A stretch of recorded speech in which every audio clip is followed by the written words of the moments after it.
जुल्फी होते होते होते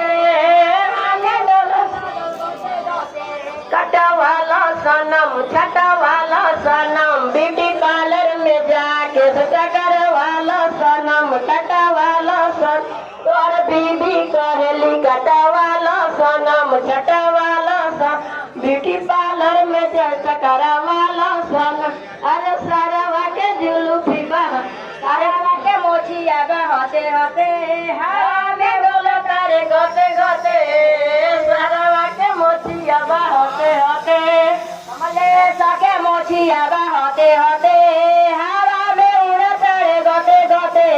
उसकी बहन बोली कटे वालो सनम सिला वालो सनम ब्यूटी पार्लर में सेट करा वालो सनम ब्यूटी पार्लर में सेट करा वालो सनम